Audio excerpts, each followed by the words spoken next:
Conciencia de lo eterno es el título de este mensaje que vamos a estar compartiendo el día de hoy. Y estamos cerrando nuestra serie en forma. Han sido 2 meses, más de 8 semanas de estar precisamente imprimiendo en nuestra vida la necesidad de cultivar hábitos y vida espiritual que nos permitan escuchar a Dios, entender su voluntad y también aplicarla. ¿Ya? Ha sido un trabajo de mucha disciplina. Muchos de nosotros, muchos de ustedes han incorporado ciertos aspectos que van a ser primordiales en lo que significa la salud espiritual. ¿Ok? Yo quiero solamente como una especie de conclusión con respecto a lo que vamos a ver del Informa, señalar que es importante que usted pueda desarrollar día tras día el hábito de cultivar su vida con el Señor. ¿Ya? Independiente de las circunstancias, estar ahí, obligarse a sí mismo, así como cuando uno va al gimnasio y no quiere ir al gimnasio porque está cansado, porque tiene pena, porque quiere comer, porque quiere dejar la dieta de lado. Del mismo modo, usted hace el esfuerzo y se obliga a sí mismo. Como decía el salmista, y se obligaba a sí mismo: bendice alma mía al Señor y no olvides de ninguno de sus beneficios. Hay momentos que a veces como que queremos claudicar, andamos de un ánimo algo contrario, pero siempre caminamos en fe y obviamente la disciplina es muy importante de fijarlas como algo primordial en la vida. ¿O acaso usted se le olvidó almorzar? No, lo tiene siempre presente. Este día vamos a almorzar. Bueno, conciencia de lo eterno. Una evaluación que yo hago en general con respecto a la cristiandad del contexto contemporáneo es que muchas veces, y me incluyo dentro de esta apreciación, nos dejamos arrastrar por las voces del sistema que tienden a poner y anclar nuestra mirada en las cosas que son de carácter temporal. Y vamos perdiendo algo que es fundamental para entender el discipulado y la vida cristiana: el concepto de eternidad. Ahora, cuando hablamos de eternidad, pensamos en la eternidad en función de los ángeles, en función de la venida del Señor, en función de la gloria venidera. Sin embargo, en la Biblia, particularmente desde la llegada de Jesús, con lo que llamamos la irrupción del reino de Dios, la eternidad ya se está desarrollando. ¿Cómo es esto? Se lo quiero explicar así.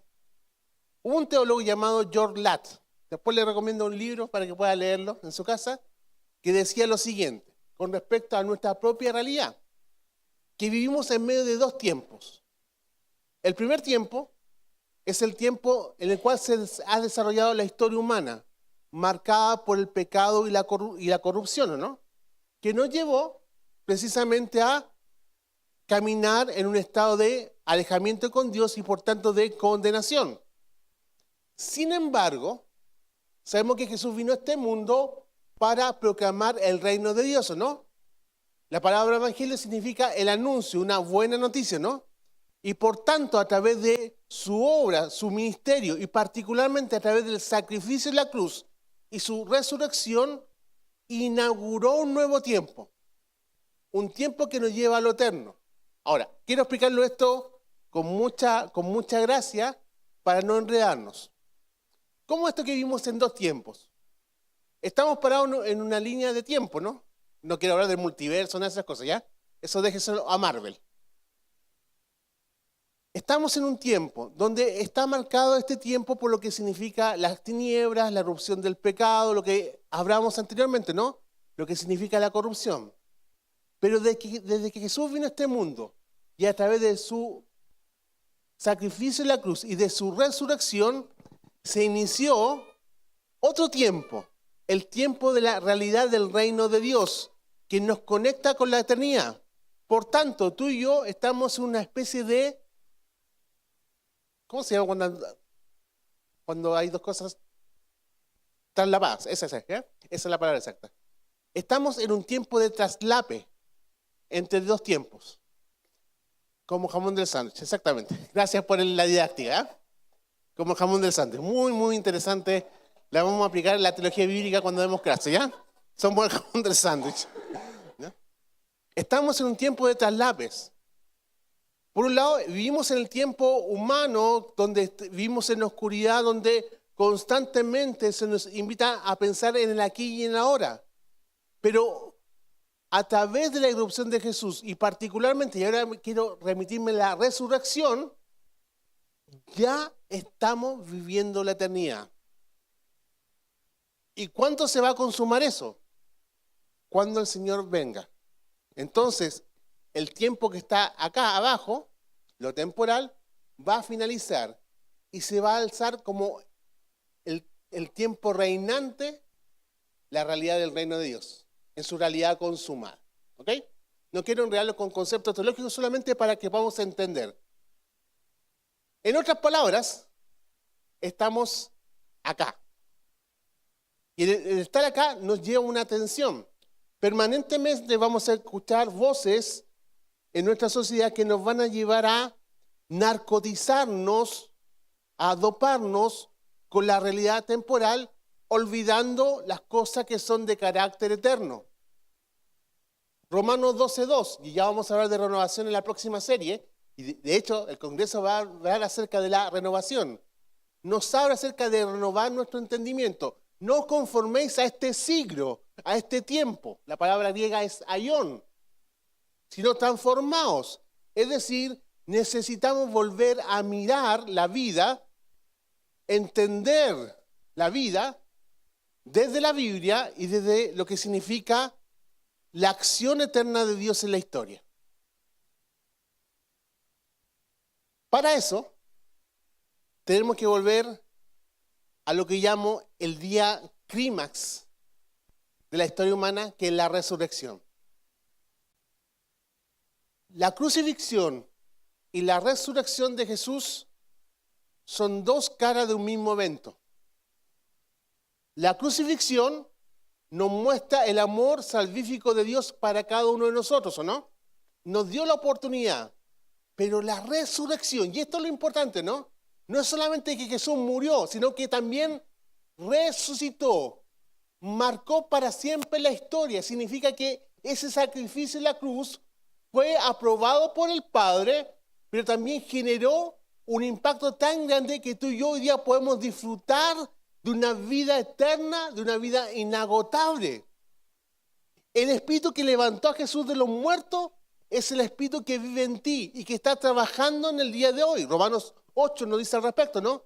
Que Él gime con gemidos indecibles, esperando nuestra adopción, esperando que nos encontremos con Él, ¿no?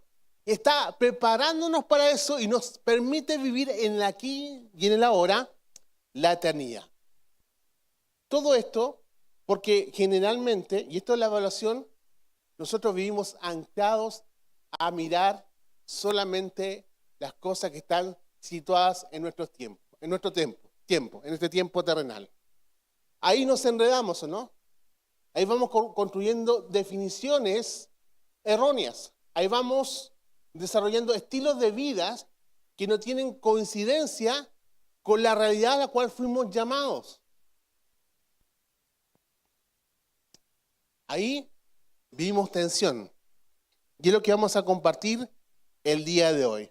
Vamos a dar lectura a Juan capítulo 20, versículo 1 al 7. Y vamos a poner nuestra mirada en este relato de la resurrección que aparece en el Evangelio de Juan.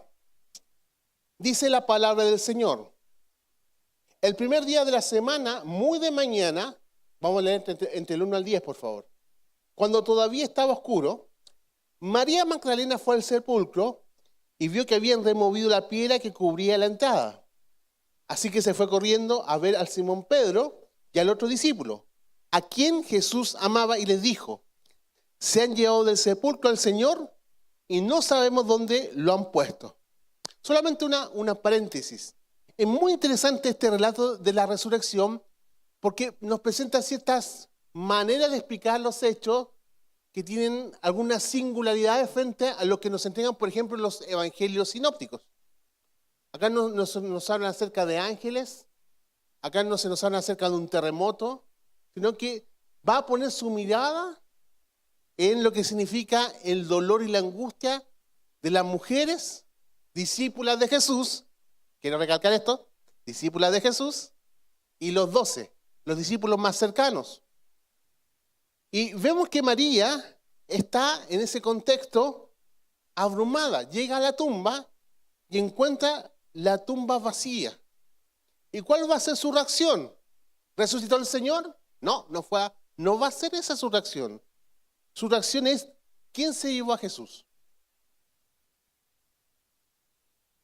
Sigo leyendo, solamente para que guarde esta idea en el corazón.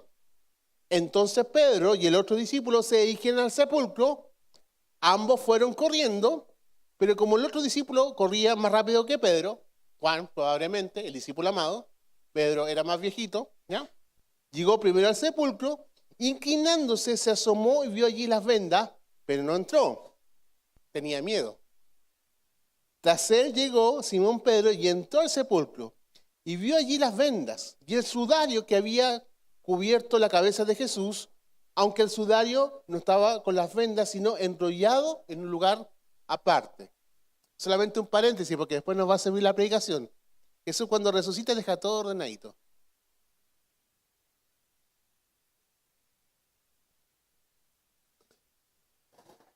Escucho voces a mi alrededor.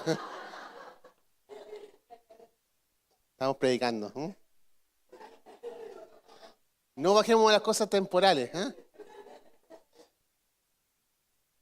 En ese momento, versículo 8, entró también el otro discípulo, el que había llegado primero al sepulcro, y vio y creyó.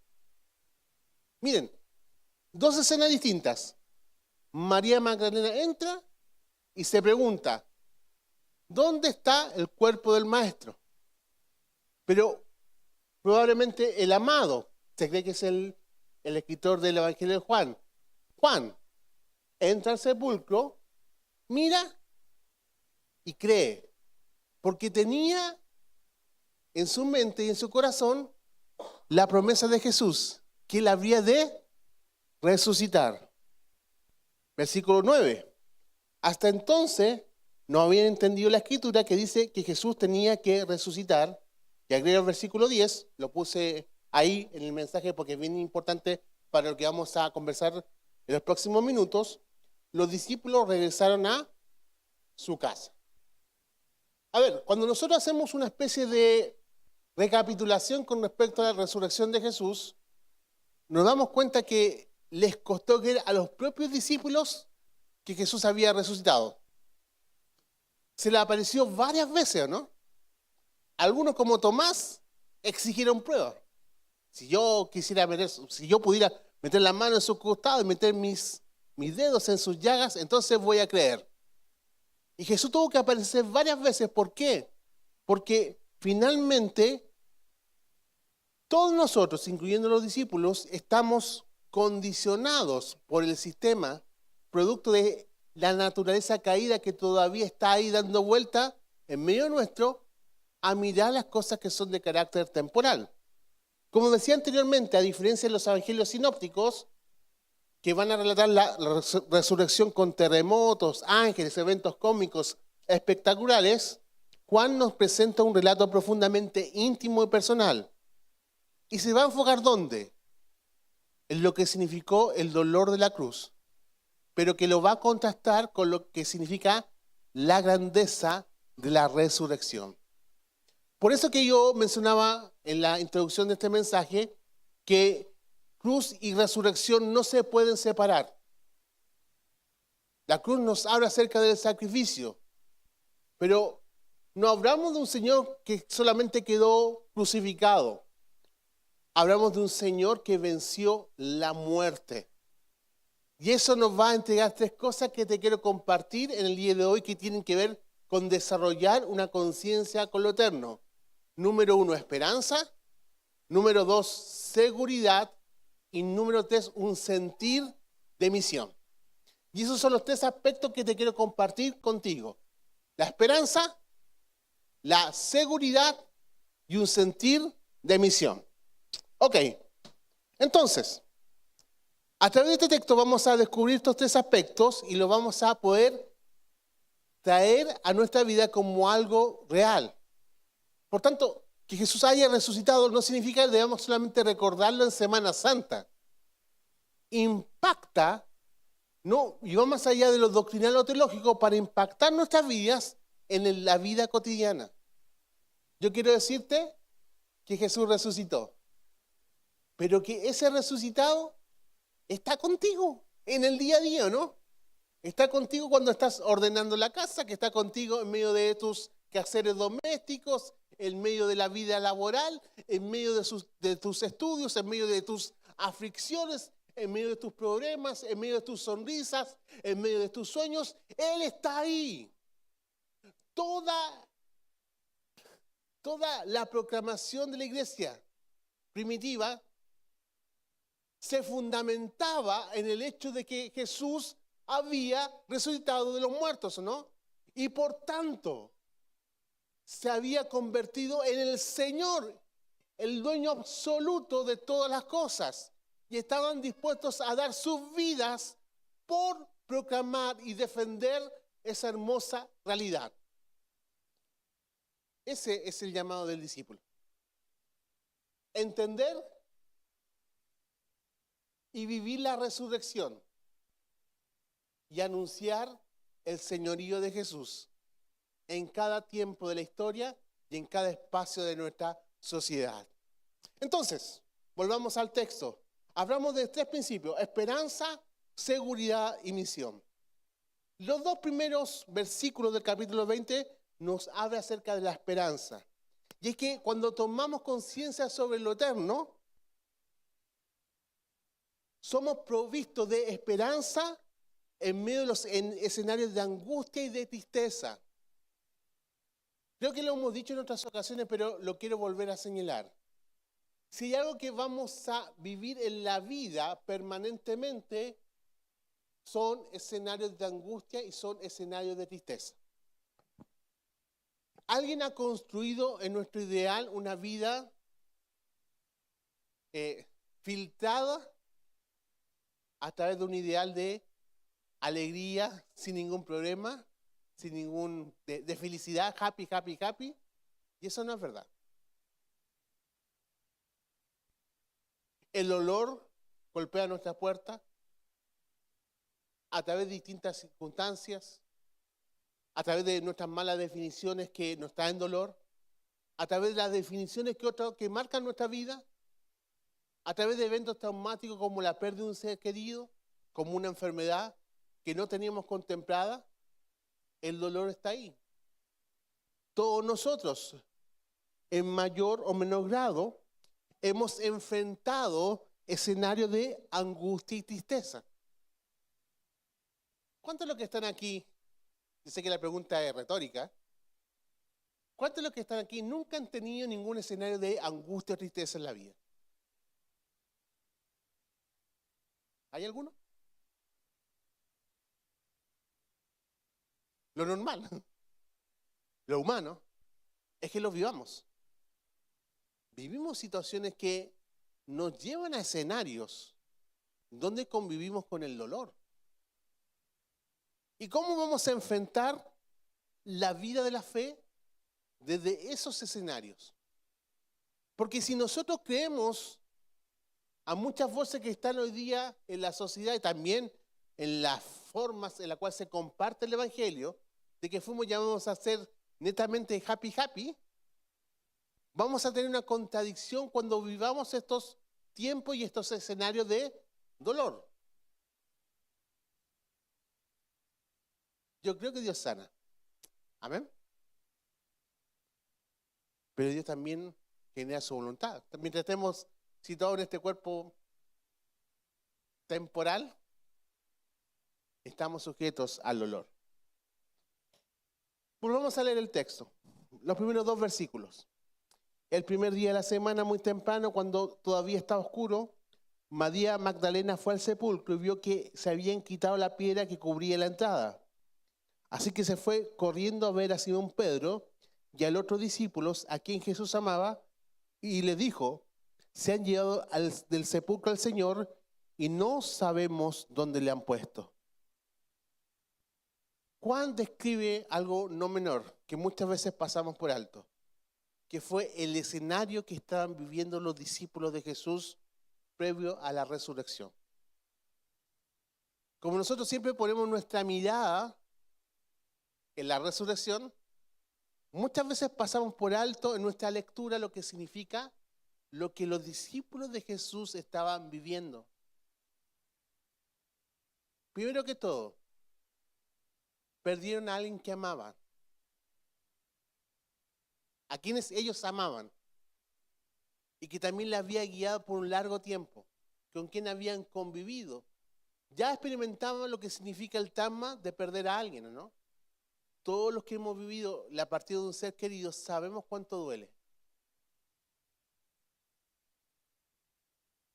Porque hay vivencias, hay experiencias, hay algo que no sabemos cómo explicarlo, ¿no? Pero que se genera con un quiebre cuando alguien parte. No solamente eso. Al morir Jesús, a ver a su maestro colgado en la cruz, ellos también pensaban que sus sueños también habían muerto con él. Este sueño del reino. Muchos de ellos tenían expectativas con respecto a lo que significaba el mañana. Y por tanto, y aquí viene el punto que quiero conversar con ustedes, la realidad ahogaba la esperanza que el Señor había señalado en su promesa de resucitar.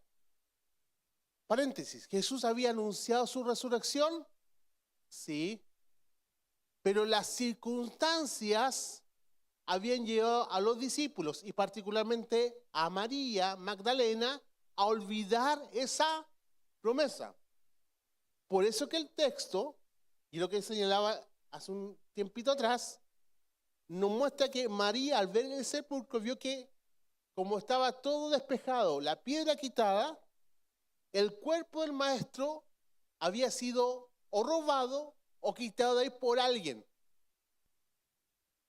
No estaba en su mente y en su corazón la promesa de Jesús de resucitar. Y hay algo que debemos entender cuando pensamos en lo eterno. Porque cuando hablamos acerca de las circunstancias, los escenarios de dolor, lo que va a ocurrir es que va a generarse en nosotros una mirada superficial frente a las distintas crisis que enfrentamos.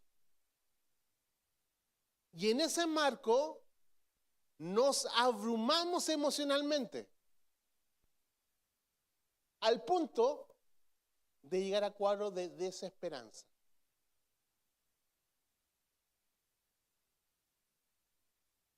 ¿Qué es de ustedes? Yo lo he vivido. Cuando uno se desanima a tal punto que ya no tiene esperanza que las cosas puedan cambiar. ¿Le ha pasado? Cuando tú miras esto desde lo superficial y te das cuenta que esta cosa no tiene vuelta y se genera en nosotros un escenario tan crítico que tu corazón se llena de angustia y es marcado por un escenario donde pierdes cualquier visión de cambio en el futuro y el corazón se llena de esperanza. De ahí la necesidad de aferrarnos a la resurrección. Porque cuando miramos a Jesús resucitado que está en nosotros, a través del Espíritu Santo, podemos señalar con mucha certeza que tenemos una esperanza por delante. Lo quiero volver a decir. Porque nos acordamos de la resurrección cuando tenemos funerales, ¿no? Pero yo quiero decirle que tenemos esperanza por delante. Y en medio de esas crisis, ahí el Señor va a hacer germinar dicha esperanza que nos va a sostener en los tiempos difíciles.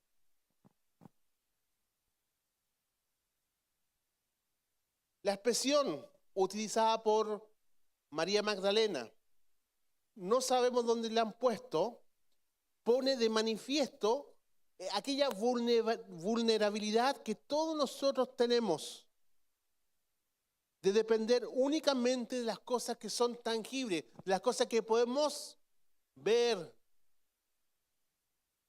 Pero la esperanza se da a través de lo que significa mirar en fe y creer de que el Señor que ha resucitado está allí en medio nuestro.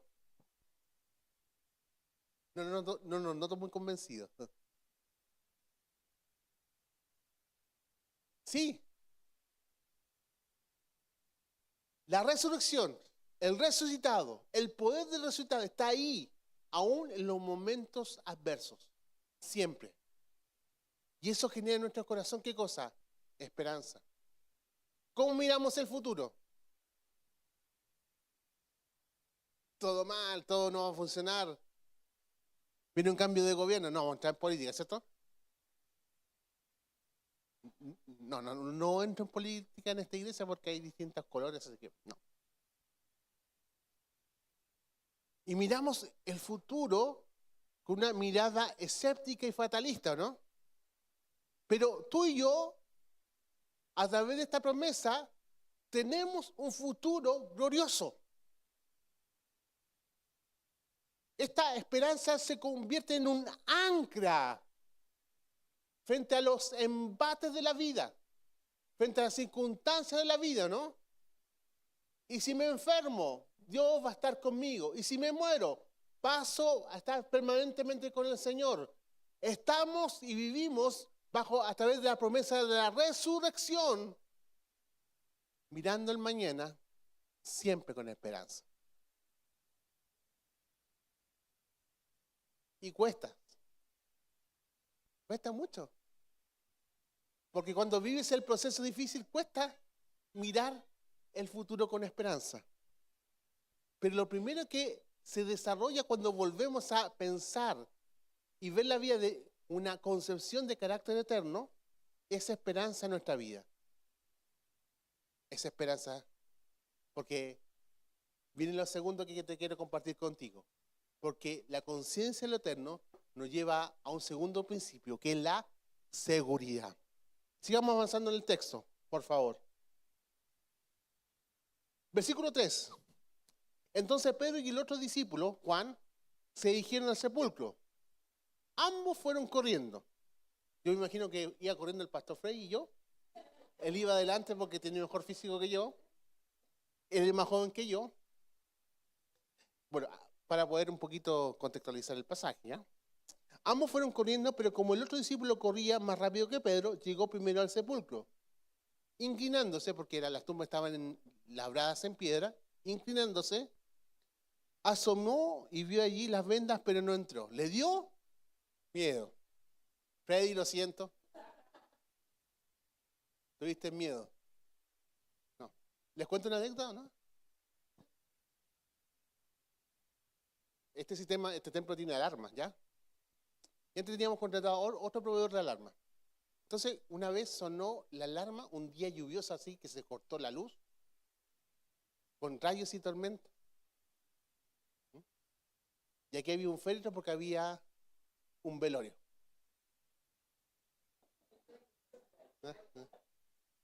Esos días sí que son días casi, ¿cómo lo puedo decir? Oscuros, así. Entonces, quien estaba de guardatemplo en ese tiempo, que era Roberto Morales, llegó la persona de la empresa de seguridad, porque la empresa de seguridad tenía la obligación de venir a ver por qué sonó la alarma. Entraron por la puerta al lado, llegaron a esta puerta, abrieron la puerta, y cuando de la empresa de seguridad vio el ataúd acá, dijo lo siguiente: yo no voy a entrar.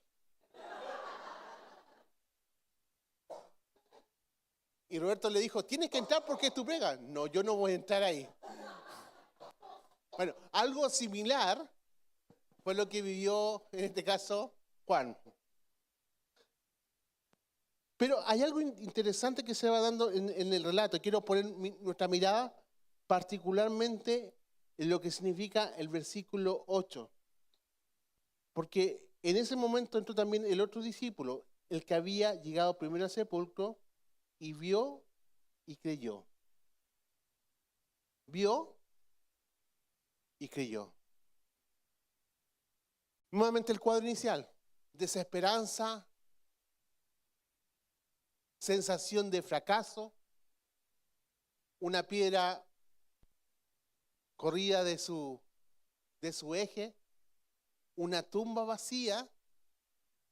En este caso, entran al sepulcro, después, en este caso Juan, y cuando mira todo ese escenario, las vendas ordenadas, y aquí quiero conversar acerca de esto más adelante, las vendas ordenadas, el sudario ordenadito.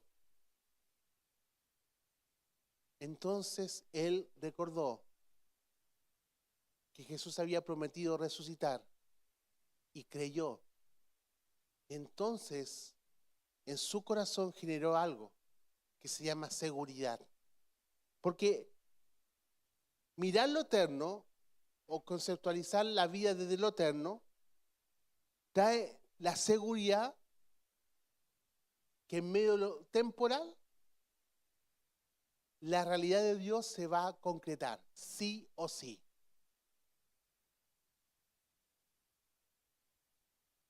Nuestra seguridad espiritual no descansa en lo temporal o nuestras acciones.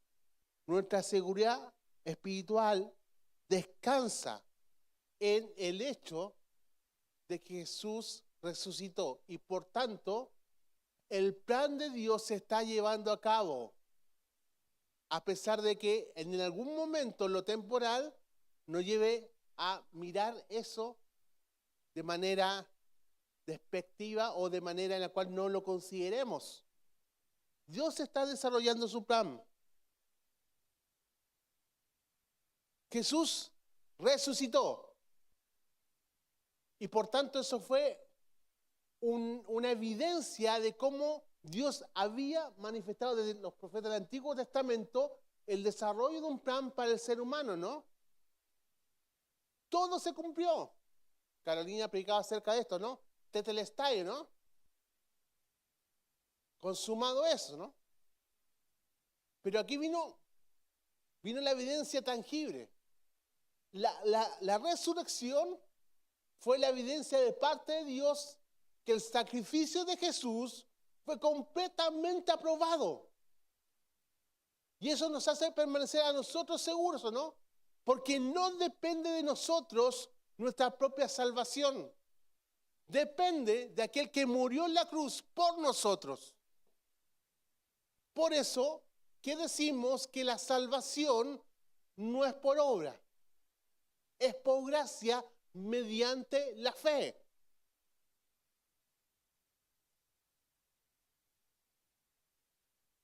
Porque Dios siempre cumple lo que promete. Y esto a mí me genera seguridad. Como un paréntesis. Nosotros como iglesia oramos por las personas que están enfermas, ¿no? Y siempre oramos para que el Señor las sane. Nuestra oración es pedirle al Señor, Señor, sánalas. Pero si una persona no sana y se va con el Señor, ¿qué pasó? ¿El Señor no cumplió su palabra? No, sí cumplió su palabra. Porque cuando desarrollamos la conciencia de lo eterno, entendemos que esto temporal, que la enfermedad, en algún momento no va a existir, ¿no? Entonces la palabra de Isaías 53, que en su llaga fuimos todos nosotros curados, se va a hacer completa en su vida, ¿no? Si el Señor no viene antes, nos vamos a morir. Media revelación, ¿no? Y nos vamos a morir probablemente a través de una enfermedad, un accidente o lo que sea. Pero las promesas de Dios van más allá que lo temporal y Dios los va a cumplir. La seguridad no descansa en lo que nosotros podamos hacer, ¿o no? Y esto va en contra de este pensamiento meritocrático que está presente en nuestra vida, ¿o no? Hacer algo.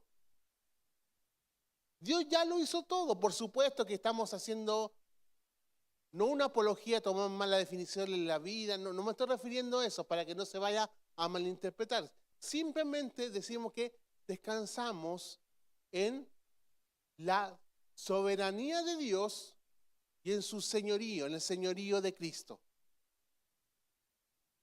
Por eso que la primera afirmación de los cristianos lo que se llama el querigma, la proclamación de la iglesia, es Jesucristo el Señor ha resucitado. Parte señalando esto, Jesucristo Señor, es decir, al declarar que Él es Señor, Él está en conducción de todo lo que está presente, lo visible y lo invisible, ¿no?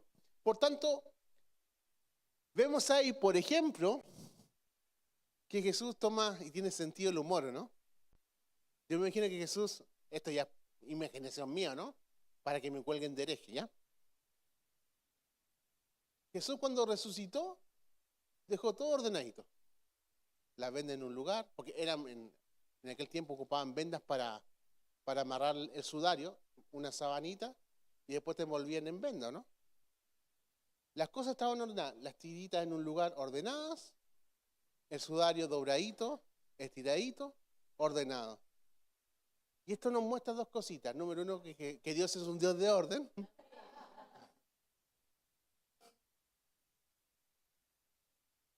Orden en todas las cosas en la vida, no solamente en estas cosas. Y segundo, que Dios tenía pensado y que esto vino a cumplir de manera sistemática lo que Dios había propuesto, ¿no? Entonces la resurrección de Jesús no ocurrió así que se rompió las mortajas y salió. No. Salió corriendo, ¿no? No.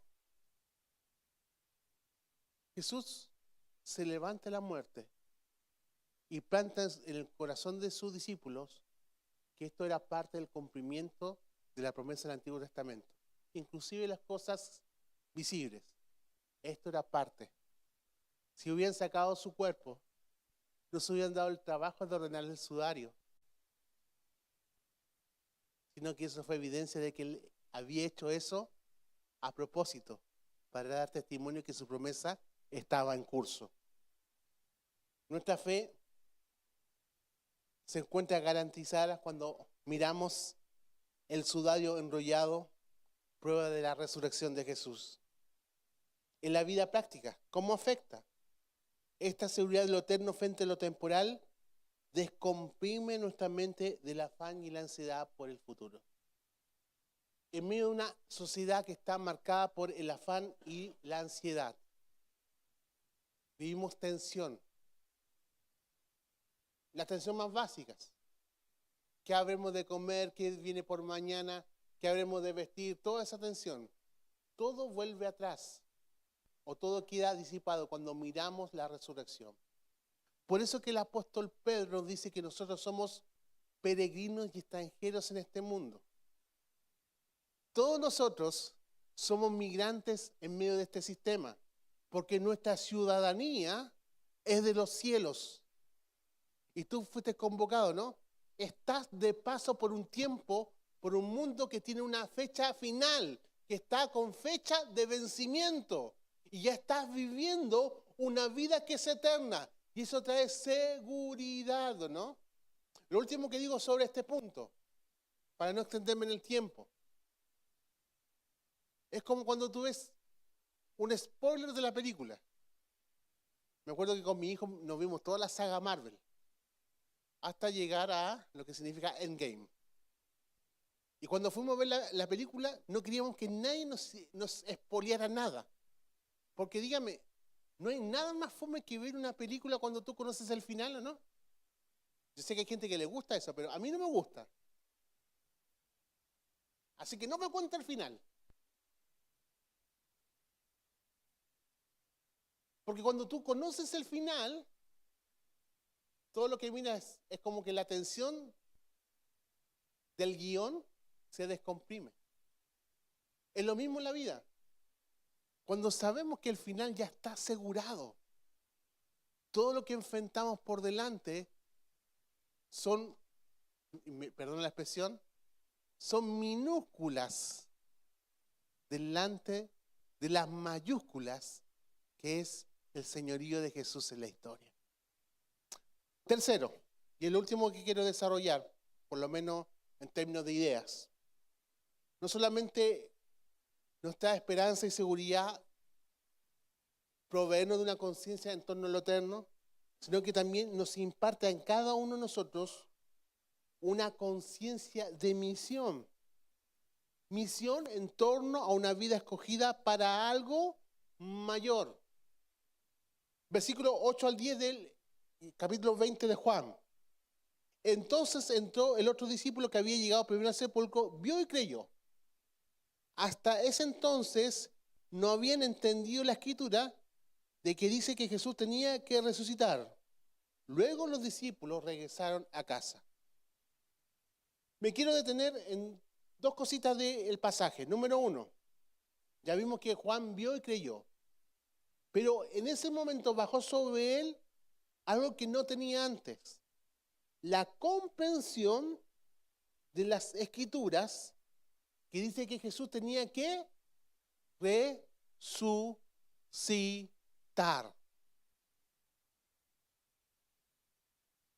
Y ahí se dio cuenta de que seguir a Jesús no tenía que ver con ciertas cuestiones circunstanciales. De hecho, se lo dejé como tarea para la casa. Vean las reacciones de los discípulos ante la resurrección, cómo se relacionaban con Jesús. Muchos de ellos tenían intereses creados, ¿no?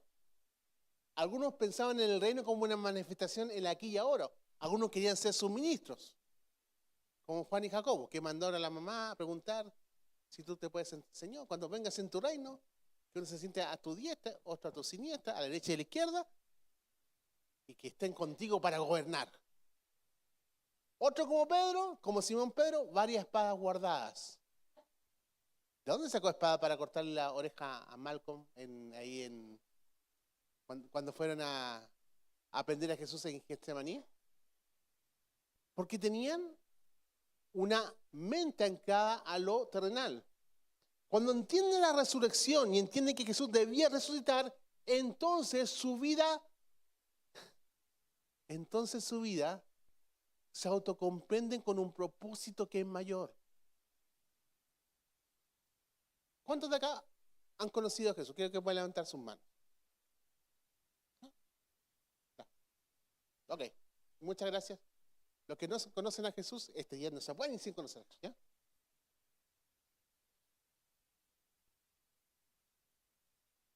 Nuestras vidas, aquellos que conocemos a Jesús, responden a un propósito que es mayor. Charles Spurgeon, el príncipe de los pecadores, tenía esta expresión. La quiero explicar. Si Dios te llamó a predicar su palabra, no te conformes con ser rey de Inglaterra.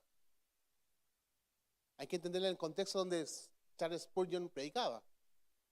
Es decir, todo lo que el mundo te pueda ofrecer, nada es mayor, con lo que significa que tú pudiste encontrarte con el Señor resucitado y puedes gozar de un propósito y misión que tienen carácter eterno. Cuando desarrollamos una conciencia en torno a lo eterno, tú sabes que tu vida está escogida por Dios, presupuestada por Dios, direccionada por Dios, por propósitos que son eternos. A ver, lo voy a volver a decir. Tu vida no depende de un trabajo. Tu vida no depende de una relación emocional. Tu vida ni siquiera depende de un rol dentro de la iglesia. Tu vida depende de alinearte en torno a la voluntad de Dios específica y caminar por ella, ¿no? Por eso que Romanos 12, 1 y 2, ya que vamos a hablar acerca de la renovación, no se conformen a este siglo, es decir, no vivan la vida, no piensen como el sistema piensa. Porque fuiste llamado a algo mayor, mucho mayor. Porque si Dios te llamó, no te conformes a ser el rey de este mundo.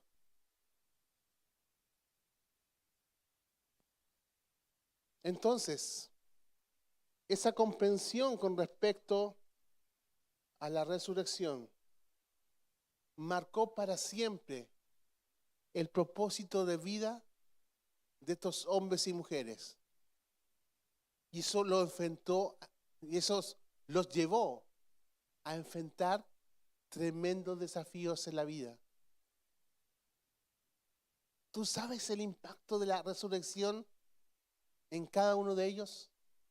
Por ejemplo, los 12, solamente los 12.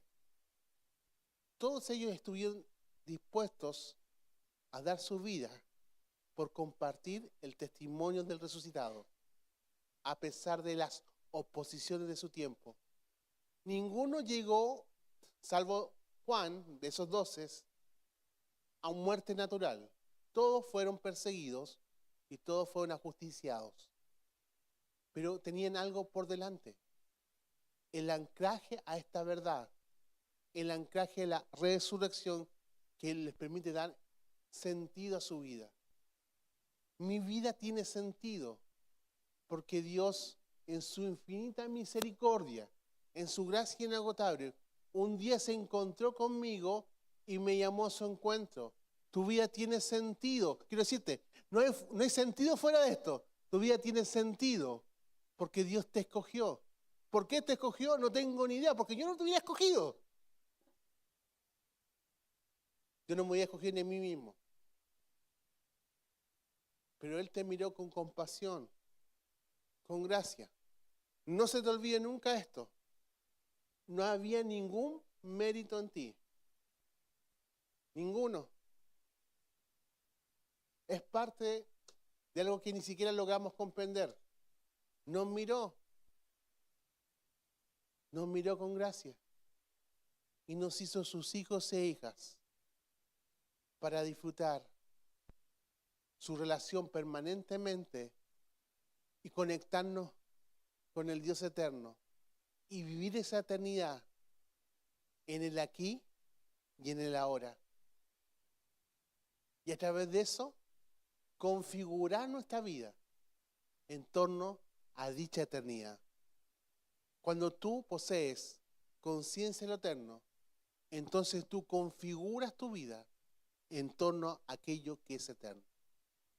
Como dijo Colosenses, si pues habéis resucitado con Cristo, poned la mira en las cosas de arriba, no en aquellas cosas que son de carácter terrenal. Ponte de pie y vamos a orar.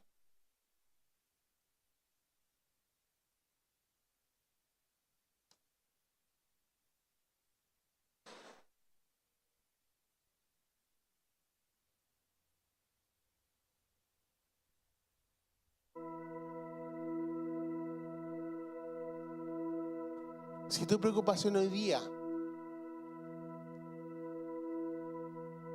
es cómo vas a enfrentar el mañana con respecto a lo económico, con respecto a lo emocional, con respecto a lo familiar, obviamente son cosas que son importantes.